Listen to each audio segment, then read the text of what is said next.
Hey, it's Dr. Daniel here at North Atlanta Hair Restoration. I'm here with Craig. We worked on him big time yesterday, and he's got a great story. Came all the way from Maine, down to our office here in North Atlanta. Craig, thanks for being on. And absolutely. You've got quite a history of going through this, and sounds like you had a little different experience than what you've had in the past. Yeah, absolutely. I mean, just to start, I've been through this a bunch of times. Yeah. This isn't like the first time. This is actually my 5th hair transplant. I'm 40 years old. So that's a lot. This started like 20 years ago for me. Yeah. Essentially, I've been through the ringer with this stuff. I know what it's like. I had a couple FUTs. I had the strip surgery, and then did a couple combinations with a strip and FUE. You would essentially be bald, if you hadn't had the hair transplant. I wouldn't have anything. And so we kind of got to the end of, what donor supply there was. Yeah. When we went kind of through the donor site yesterday, we were able to get a little bit. In fact, we did a shaveless procedure. I was, kind of very cautious about not over harvesting, but we were able to get some because we kind of refined the frontal hairline here, and I wanted all head from the donor area. But the cool thing is we did a lot of grafts yesterday, and we actually took from underneath your chin.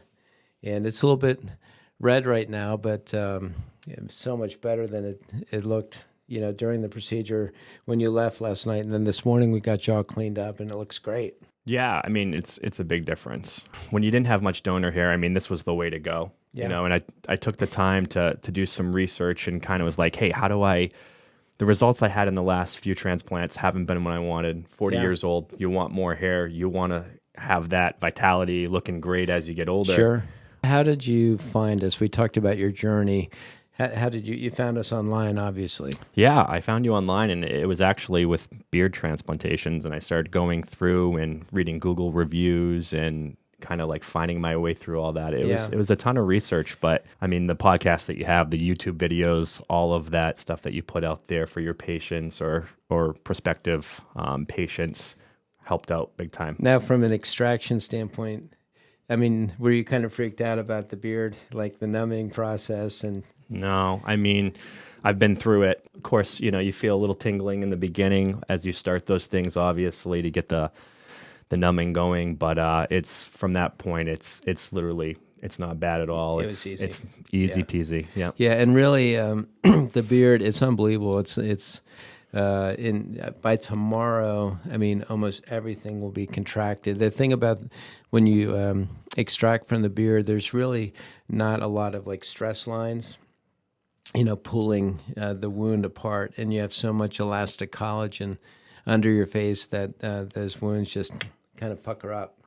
In the head, it can be a little bit longer just because you have a force kind of pulling up and a force pulling down.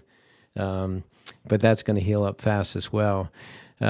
So we were able to really take, 2,000 grafts from under here without even touching the major part of your beard. Yeah. And this is all kind of the annoying hair anyway, right? Yeah. Hey, it looks good. And honestly, this is nothing. You can see it a day after. That's nothing. Yeah, and we're able to take this neck hair and actually extract it in a safe manner. People get concerned, or they have consultations and physicians or salespeople, and we're going to get to that next, say, oh, this is really dangerous to do. It's not. It's a very shallow extraction. You would have to go extremely deep to hit any vital structures, and we can numb it in a way that's very safe. Kind of in your journey, we had talked about this yesterday. You did some consultations, and I think the one thing with our office that kind of struck you is the fact that I actually did the consultation. We had a great conversation on the phone. We've got a lot of, a lot in common. Yeah, sure. A lot in common, and he's a big hiker. He's, into music. We're kind of into the same thing. But in talking with him, there was a lot of confusion because the consultations, a lot of them were from, more sales-oriented perspectives or non-physicians, salespeople actually doing the consult and kind of selling you things and saying things that were maybe a little on the inappropriate side. I mean, let's just be honest. If you're getting this done, if you're getting a procedure done, Yeah, it's a big deal to you. You know, it's absolutely. important to you. It's an investment in yourself, and it's a financial investment. And so you want to speak with someone who's going to be in the trenches working on you that day. And, you know, for most of you out there listening to this podcast, you'll probably have experienced this where you're not always getting the doctor. In this case, you get the doctor. Dr. Daniel, we had the consultation. I mean, I think it was 45 minutes. It might even been longer. We were just, you know, kind of just chilling and talking about music and stuff like that. And then, you know, we kind of just got into like, hey, let's talk about, you know, why we're having this conversation and how I could. This is not easy to do, especially, you know, a lot of people or practices don't offer beard. You know, for us, it's routine, but, you know, the technicality and the precision. I mean, you told me last night, looking at the graft placement, I mean, it was totally different. Tight. It was tight. It was different than what you had experienced tight, clean. before. Yeah, and I mean, it just speaks to like, just real quickly to follow up your point, because I think it's really important. When you have consultations, you need to be talking to people that are right there the whole time. Yeah. Because it means the difference. You want to know what's going on that day. And everything we talked about that day is what ended up happening. Yeah. And, you know, when we finished the procedure yesterday, I looked at it, and like I said, I'd been through quite a few before. I mean, the sites are tight. They're clean.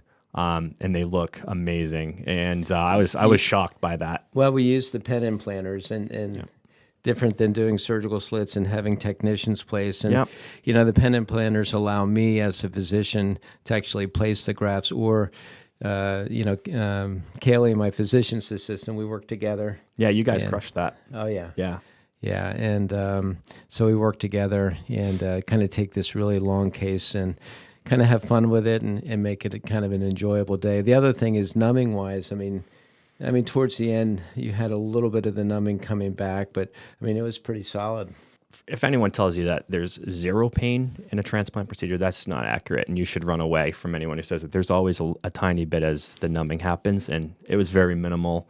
Nothing that anyone wouldn't be able to handle and move on from. And with any little discomfort that there is, it's totally worth it. I mean, just look. I mean, you can see. I mean, we've got thousands of grafts in there. Now, did you have sedation when you had the other procedures? Yeah, it was talked about. I actually didn't follow through with that, but they did give me Valium and whatnot. That's definitely not needed. I mean, I was doing great. I mean, having don't you snacks. think it's better without? Oh, 100%. I mean, I was, you know, we were having conversations and pretty relaxing kind of day once you get through it. Yeah, you know, it's funny. I just at meetings and talking to other doctors, I've had literally conversations about sedation, because I've always been, as a physician, kind of anti-sedation, because I came from a pain management background, doing really painful procedures, but I would do it without sedation. And people would remember a great day. And, you know, I think it's important. I have so many people that I do consults with, and I'm like, how many grafts should you get? And they said, I don't know, because I was totally sedated. Or how was your day? And they like, I was out. And that's a lot of medication to recover from. And without the sedation, I mean, you're here today, comfortable, you're not groggy. I mean, and, you know, ready to move on. I'm hopping on a flight, happy with everything that happened. So, yeah, sedation unnecessary. Well, Craig, I really appreciate, of course, you coming on, and this really helps other patients through their journey. And you know, there's a lot of suffering with hair loss, and having another voice out there saying, you know what, I've been through it. I've been through all ranges of hair transplant. And you are, you know, describing kind of a different experience, and that's really what we work at on a daily basis. This is all we do. We're passionate about it. We do this podcast to get people educated into the possibilities. So again, thank you, Craig, for this awesome discussion.